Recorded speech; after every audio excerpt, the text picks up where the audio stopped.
사실 국가는 박진감 있는 저술입니다. 사유 자체에 박력 있는 전개만으로 독자를 빨아들이는 힘이 있어요. 논지를 전개하다가 이따금 좁고 위태한 지점, 비유하자면 낭떠러지의 가장자리 같은 곳을 디딜 때마다 플라톤은 소크라테스의 목소리를 빌려 독자에게 묻습니다. 잘 따라오고 있는가? 마치 무모한 등반 대장이 뒤를 돌아보면서 대원들의 안부를 확인하듯이 말입니다. 실은 그것이 위태로운 자문자답이라는 것을 그 자신도 알고 읽는 우리들도 압니다. 연한 녹색 안경알 뒤위에 담담한 눈길로 그는 그녀의 또렷한 눈을 응시한다. 학생들이 유난히 집중하지 않기 때문인지 10분 가까이 그는 히랍 문법 대신 텍스트의 내용을 풀어 설명을 하고 있다. 언제부턴가 이 강독의 성격은 히라버와 철학 사이에 비스듬히 걸쳐진 것이 되었다. 아름다운 사람들은 믿으면서 아름다운 자체를 믿지 않는 사람은 꿈을 꾸는 상태에 있는 거라고 플라톤은 생각했고, 그걸 누구에게든 논증을 통해 설득해낼 수 있다고 믿었습니다. 그의 세계에선 그렇게 모든 것이 뒤집힙니다. 말하자면 그는 자신이 오히려 모든 꿈에서 깨어난 상태에 있다고 믿었습니다. 현실 속의 아름다운 사물들을 믿는 대신 아름다움 자체만 현실 속에서는 존재할 수 없는 절대적인 아름다움만을 믿는 자신이. 강의가 끝난 지 가방을 메고 사무실 앞을 지나다가 그녀는 그가 단발머리 아르바이트생과 대화를 나누는 모습을 본다. 아르바이트생은 자신이 새로 산 스마트폰의 기능을 그에게 열의 있게 설명해 주고 있는 참이다. 그는 허리를 반쯤 수그리고 스마트폰에 바싹 얼굴을 대고 있다. 안경과 스마트폰이 곧 부딪힐 것 같다. 그런 자세로 있으니 실제보다 더 체구가 작아 보인다.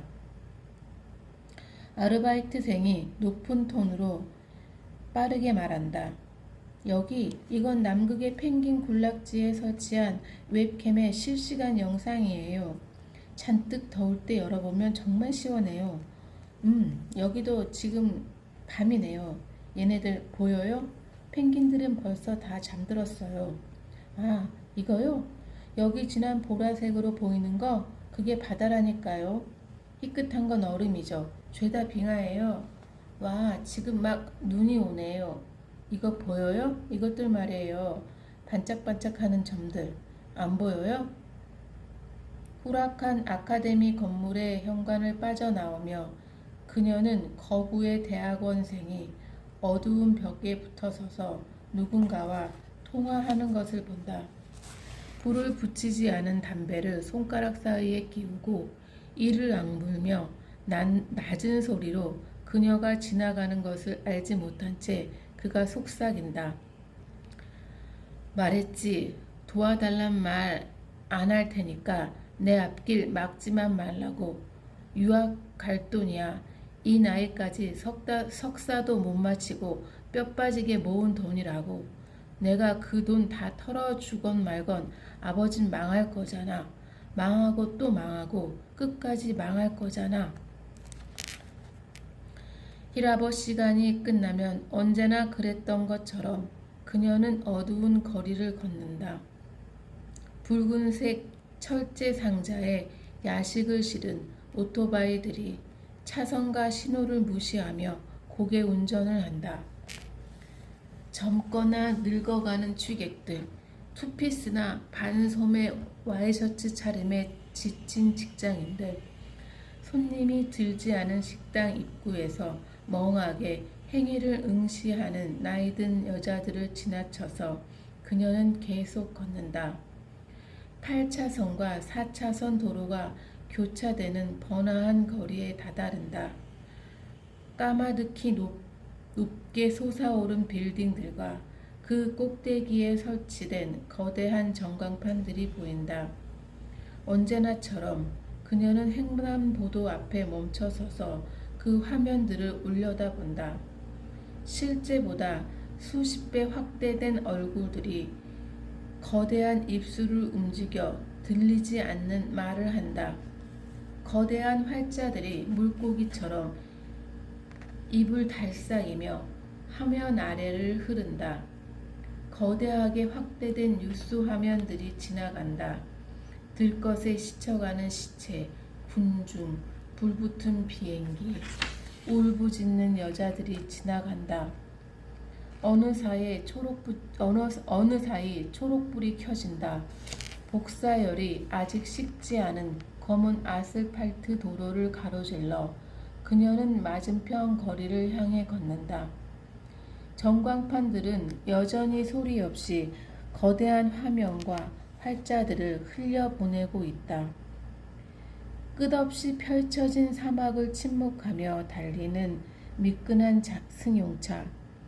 가슴이 깊게 파인 드레스를 입은 여배우의 소리 없는 웃음이 검은 거리 위로 유령처럼 깜빡인다. 도시를 가로지르는 거대한 강에 다다를 때쯤 그녀의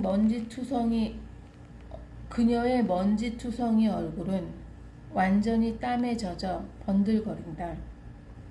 영원히 끝나지 않을 것 같은 강변도로의 인도를 그녀는 계속 걷는다. 캄캄한 강에 비친 불빛들이 일렁인다. 그녀의 종아리에는 단단히 알이 뱉고 밑창이 얇은 샌들을 신은 발바닥은 불 붙은 듯 뜨겁다. 강의 수면에서 올라온 검고 습기 찬 바람이 천천히 그녀의 몸을 식힌다. 지난 봄부터 그녀가 밤마다 들이마신 공기 속에 떠돌고 있었을 호흡기 속에서 무심히 들어와 아직 깜빡이고 있을 극미량의 발광체들을 그녀는 알지 못한다. 세포들의 틈을 희미하게 밝히며 투명하게 관통하고 떠돌아왔을 원소들을 알지 못한다. 제논과 세슘 137, 반감기가 짧아 곧 사라졌을 방사성 요오드 131, 혈관 속을 끈질기게 흐르고 있을 뭉클뭉클하고 붉은 피의 입자들을 알지 못한다. 캄캄한 폐와 근육과 장기들을 세차게 펌프질하는 뜨거운 심장을 알지 못한다.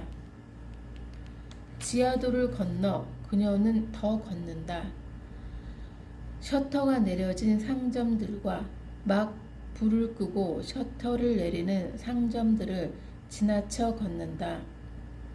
화장실 앞에서 가망 없는 싸움이 붙은 인사불성의 취객들을 지나쳐 걷는다. 길디긴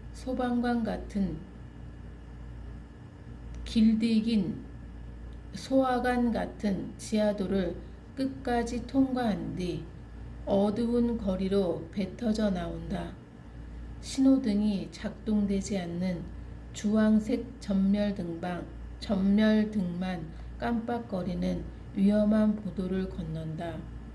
수십 대의 승용차들이 캄캄한 공영 주차장에 소리 없이 웅크리고 있는 인적이 없어 마치 폐허 같은 거리를 지난다. 다시 나타나는 살풍경한 번화가를 지난다. 가난하고 시끄러운 선술집들을 지난다. 차도 중앙까지 걸어나가 위태하게 택시를 잡는 취객들을 지난다. 그녀와 야비하게 시선을 맞추는 번들거리는 눈들, 동공이 풀린 무관심한 눈들을 지난다. 자정이 가까웠을 때 그녀는 낯선 영화관의 입구에 다다라 있는 자신을 발견한다. 마지막 영화의 매표가 끝난 부스에 불이 꺼져 있다. 어두운 매표구의 반투명한 아크릴 칸막이를 향해 그녀는 자신도 모르게 다가간다. 8개의 컴컴한 구멍들 가까이 입술을 가져갔다가 흠칫 뗀다. 그 가지런한 구멍들에서 공포스러운 힘이 뿜어져 나와 그녀의 입술과 목구멍에서 강제로 목소리를 흡인해내고 말 것처럼.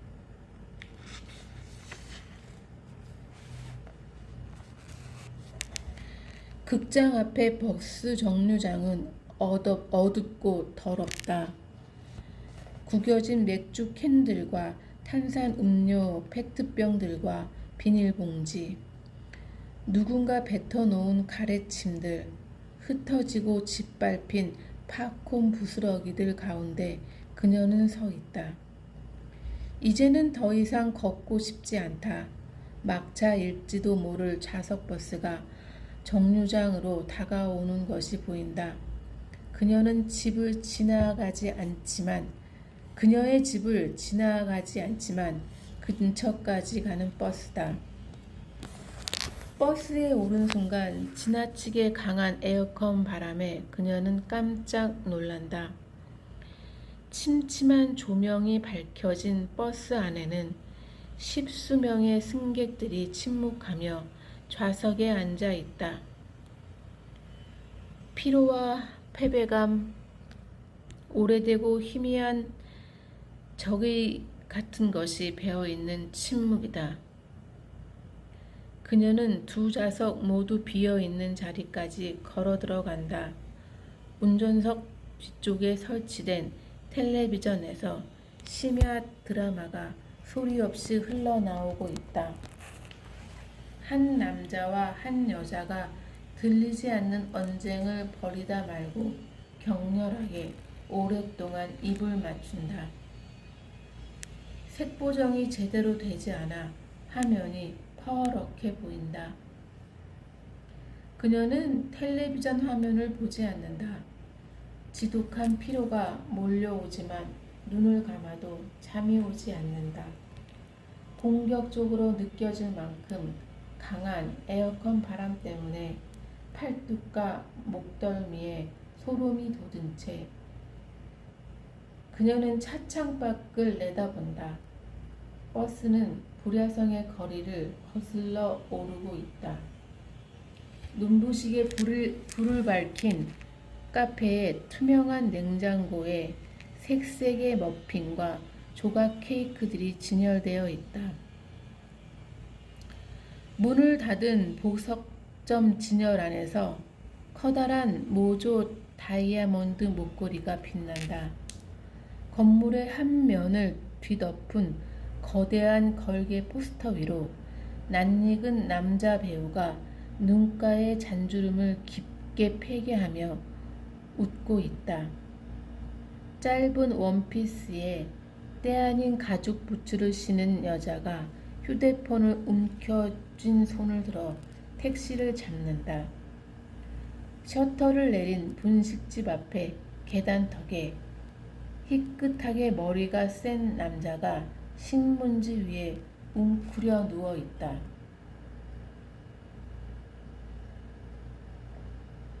초등학교 시절에 만들었던 만화경을 그녀는 기억한다.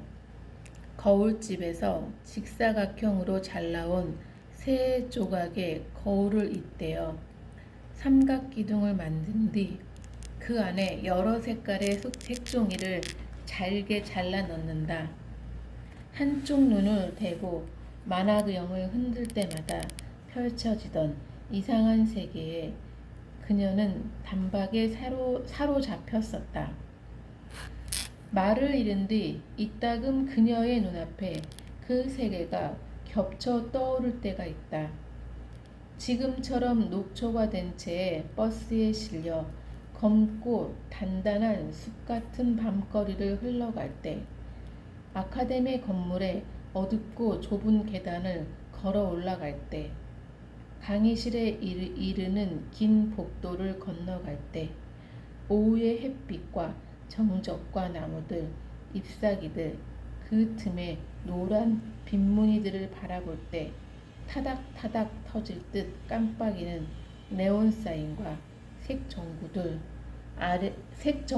아래를 걸어갈 때, 말을 잃고 나자 모든 풍경이 조각조각의 선명한 파편이 되었다. 만화경 속에서 끝끝내 침묵하던 무수한 차가운 꽃잎같이 일제히 무늬를 바꾸던 색종이들처럼. 그때 그녀의 아이는 7살이었다. 오랜만에 한가했던 일요일 오전, 이런저런 이야기 끝에 그녀는 아이에게 제안했다. 오늘은 인디언식으로 그들의 이름을 지어보자고. 아이는 재미있어 하며 자신의 이름을 반짝이는 숲이라고 지은 뒤 여자에게도 이름을 지어주었다. 마치 가장 정확한 장명이라는 듯 단호하게. 펄펄 내리는 눈의 슬픔. 응? 그게 엄마 이름이야? 그녀는 얼른 대답하지 못하고 아이의 맑은 눈을 들여다보았다.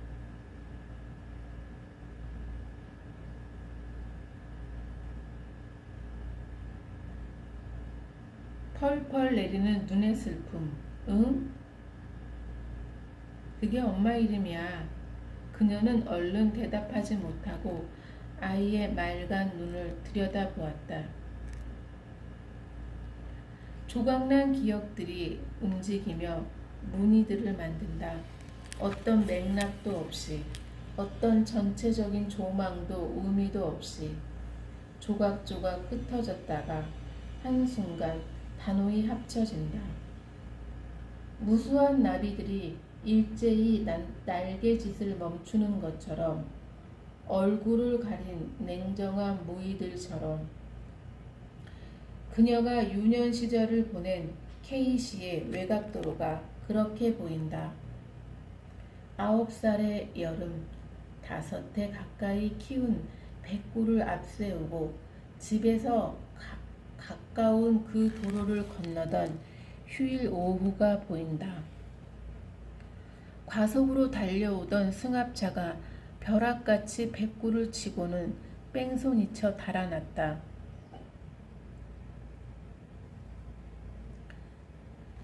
며칠 전에 새로 깔린 뜨거운 아스팔트 바닥에 개의 허리 아랫부분이 납작한 종이장처럼 달라붙었다.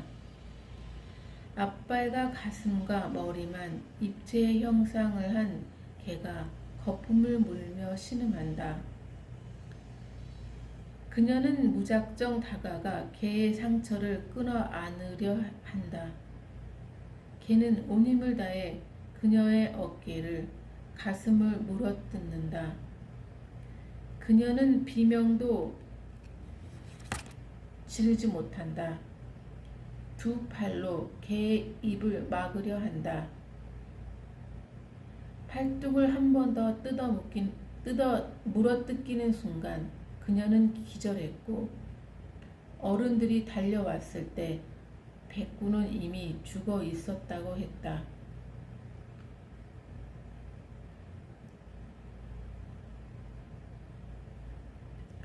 눈이 닿는 곳마다 사방에서 빛나던 몸물들이 그렇게 보인다.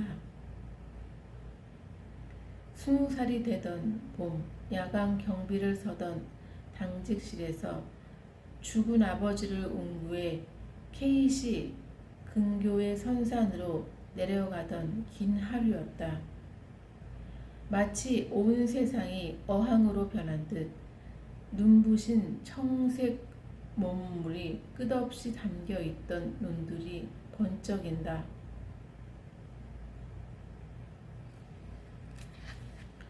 그녀의 검붉은 입술이 부풀어 오르던 이상한 꿈을 그렇게 본다. 수차례 반복된 그 꿈 속에서 물집이 터진 자리에서 피와 진물이 흐르는 걸 본다. 앞니가 곧 빠지려는 듯 뿌리채 흔들리고 침을 뱉자 한 움큼 피가 섞여 나오던 걸 본다. 누구의 것인지 알 수 없는 손이 돌처럼 단단한 약솜으로 그녀의 입을 틀어막던 걸 본다. 피와 비명을 한 번에 밀봉하려는 듯 단호하게. 버스에서 내린 뒤 그녀는 다시 걷는다. 대여섯 정거장의 거리를 쉬지 않고 걸어 한때 인도를 포장했던 시멘트 조각들이 조각조각 깨어져 있는 일방 통행로로 들어선다. 버스의 냉방이 너무 강했던 탓에 열대야의 열기가 아직도 따뜻하게 느껴진다. 시멘트가 깨어진 자리마다 웃자란 풀을 헤치고 그녀는 걷는다.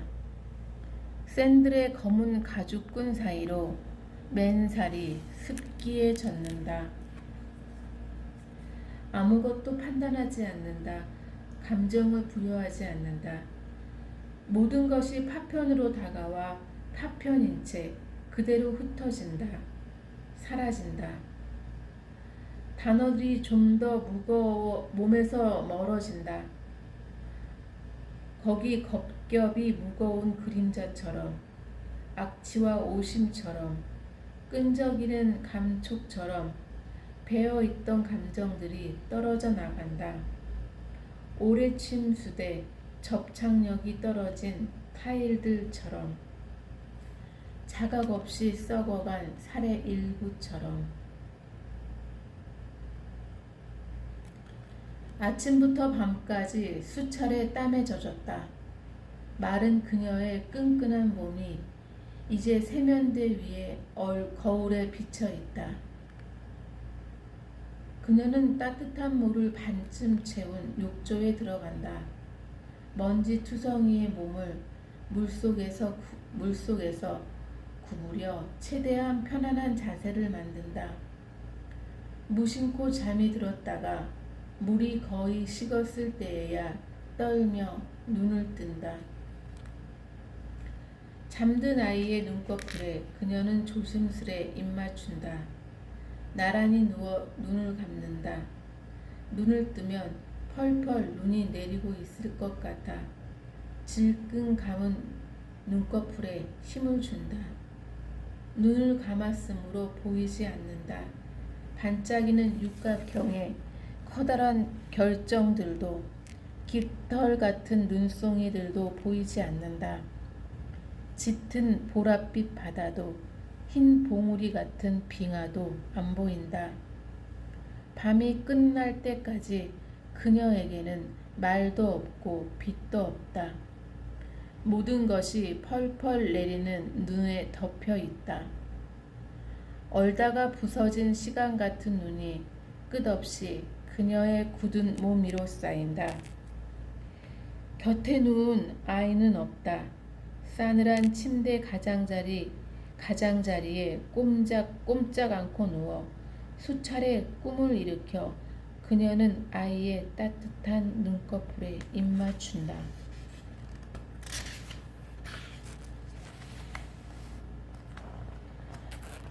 12.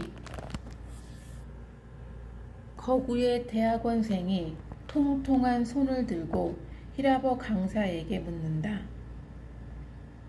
진지하고 낭랑한 음성이 조용한 강의실에 울린다.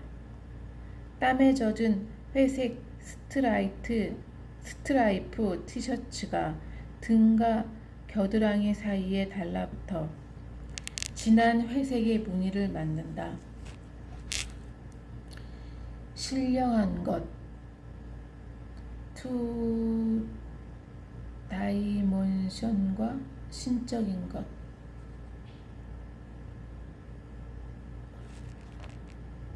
투 텐션의 차이가 궁금한데요. 전 시간에 테오리아에 본다는 의미가 있다고 하셨는데 신적인 것, 투테이션도 본다는 동사와 관련되어 있습니까? 그렇다면 신은 보는 존재이거나 시선 그 자체인 건가요? 그녀의 옆에 앉아있던 여드름 투성이의 철학과 학생이 힐러버 강사에게 묻는다. 대구 사투리의 억양이 남아있는 맛이다. 방금 내려놓은 휴대폰 대기 화면에 흰 셔츠를 입은 커트머리 여자애와 함께 팔을 들어올려 커다란 하트를 만든 사진이 떠 있다. 모든 사물은 그 자신을 해치는 것을 자신 안에 가지고 있다는 걸 논증하는 부분이에요. 안염이 눈을 파괴해 못 보도록 만들고 녹이 쇠를 파괴해 완전히 부스러뜨린다고 예를 들어 설명하고 있는데 그것들과 유비를 이루는 인간의 혼은 왜 그리 어리석고 나쁜 속성들로 인해 파괴되지 않는 겁니까? 13. 아직 동트기 전이었다.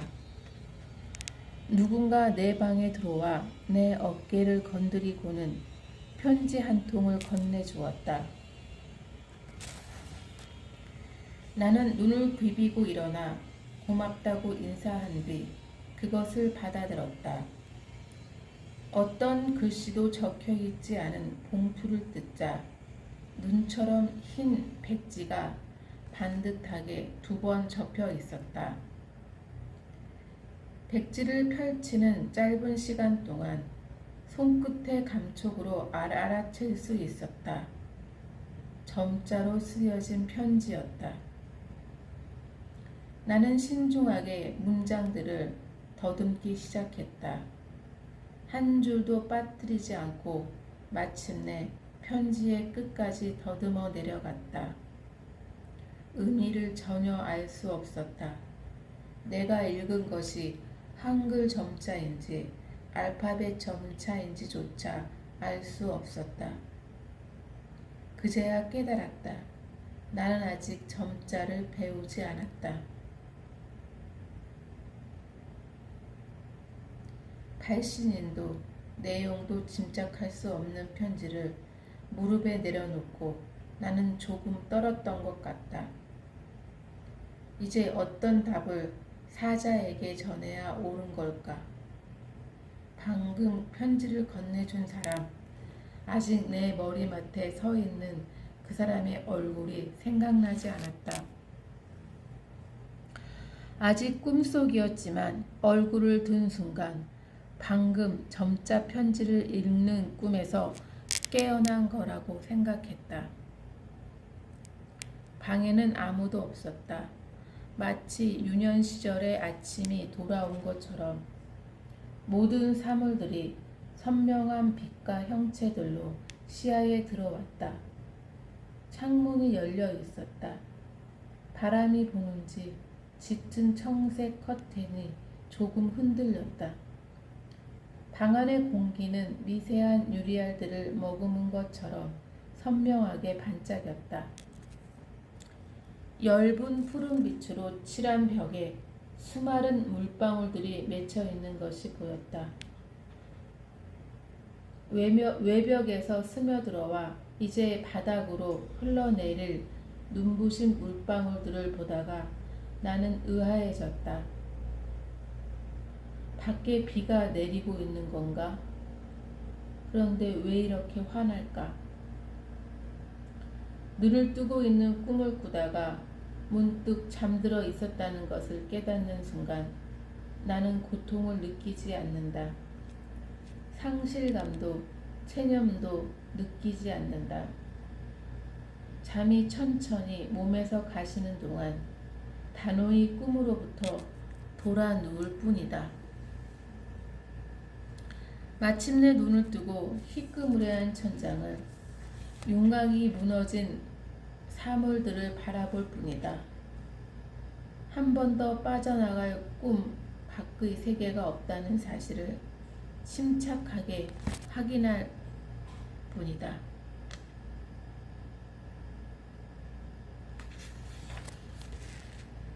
14.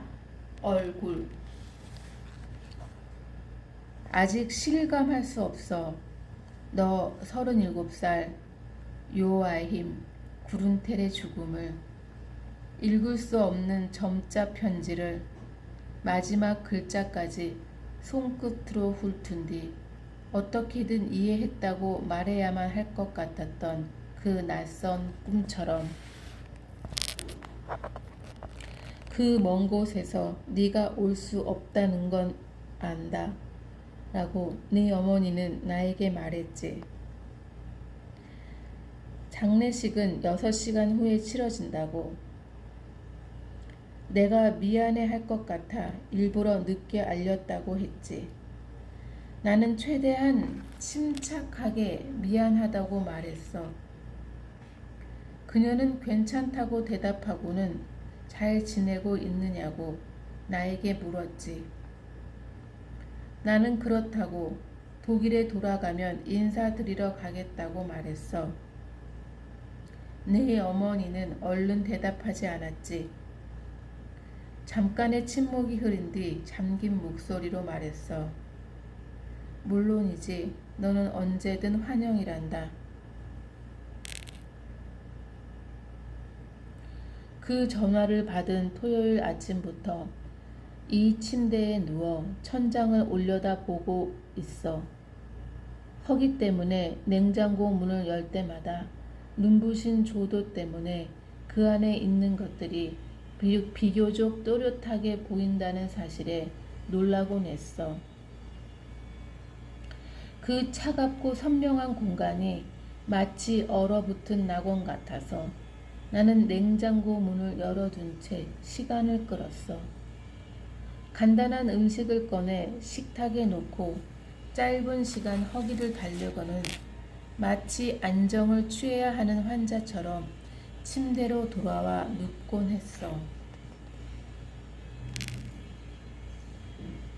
네 방의 창은 유난히 크고 밝았지.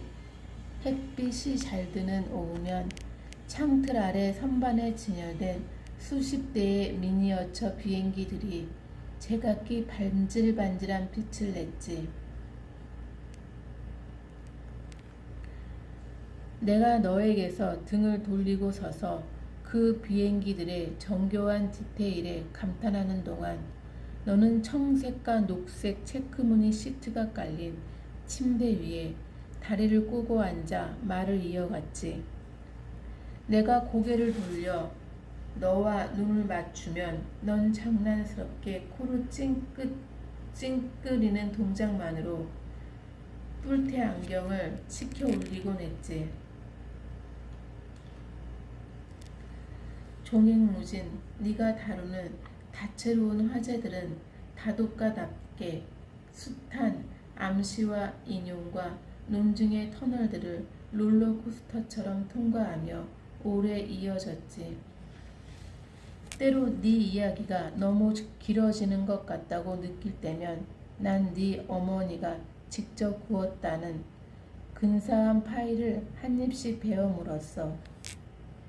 책상 옆에 푸르스름한 회벽에 붙어있는 고지도의 복사본들이며 행성들의 사진, 흑백의 세밀화,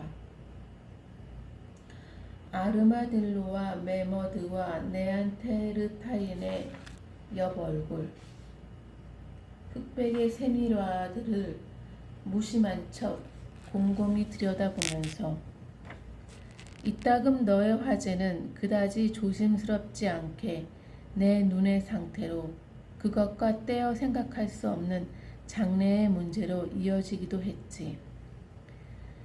그게 내 마음을 은밀히 다치게 한다는 걸 모르지 않으면서 명랑하게 너는 말했지. 내가 너라면 그때를 위해 점자를 미리 배워두겠어. 흰 지팡이를 짚고 혼자서 걷는 법도 익혀두겠어.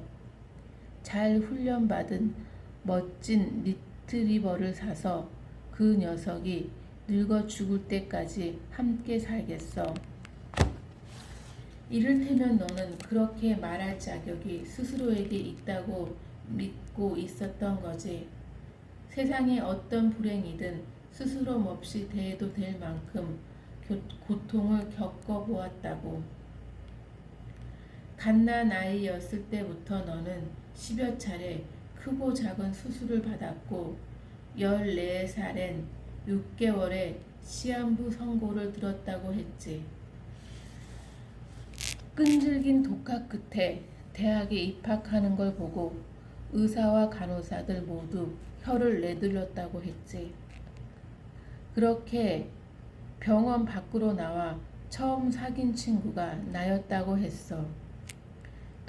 또렷이 기억해. 처음 만났을 때 나를 놀라게 했던 네 깡마른 몸을. 겨우 7달 나보다 생일이 빠를 뿐인데 마치 중년의 남자처럼 주름이 패여있던 이마를. 그 이마에 힘을 주어 주름을 더 깊게 하며 너는 나에게 말했지. 고백하자면 말이야. 내가 나중에 어떤 식으로든 책을 내게 되면 그게 꼭 점자로 제작되었으면 좋겠어. 누군가가 손가락으로 더듬어서 끝까지 한 줄 한 줄 더듬어서 그 책을 읽어주면 좋겠어. 그건 정말 뭐랄까? 정말 그 사람과 접촉하는 거잖아. 그렇지 않아?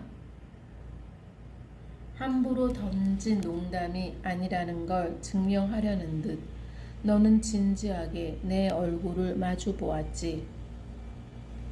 예민한 사람 특유의 자의식이 느껴지던 그 표정을 기억해. 햇빛에 홍채가 환히 들여다 보이던 연한 푸른 눈도 그 순간 네가 내 얼굴을 만지고 싶어 한다고 느꼈지만 또는 내가 네 얼굴을 만져주길 원한다고 느꼈지만 그 느낌을 나는 곧 부인했어. 너와 처음이자 마지막으로 근교의 바위산을 올랐던 일요일이 생각날 때가 있어. 하얗게 드러난 관절 같은 바위들을 반바지 차림으로 오르다가 날카로운 잎들이 돋친 깡마른 관목들에 종아리가 쓸리지 않도록 주의하다가 두 무릎을 손바닥으로 짚어가며 더 오르다가 담을 닦으며 쉬다가 전날 밤 얼려둔 물을 들이키다가 간식으로 싸온 검은 빵을 우물거리다가 이제는 기억할 수 없는 농담들과 객적은 웃음을 주고받다가 결국 산꼭대기에 채 이르기 전에 해가 기울기 시작하는 걸 보고 우리는 산을 내려왔지. 내가 어린 시절을 보낸 동네에도 이런 바위산이 있었어 라고 그때 나는 고백했지. 인수봉과 백운대라는 두 개의 흰 바위봉우리를 올려다보면서 자랐다고. 지금도 모국을 떠올리면 인구 1000만의 붐비는 도시 대신 그 한 쌍의 얼굴 같은 봉우리들이 생각난다고. 내가 그 고백을 정확히 기억하는 것은 네가 언제나처럼 장난스럽고 활달하게 내 말에 응수하는 대신 쓰러졌기 때문이었어.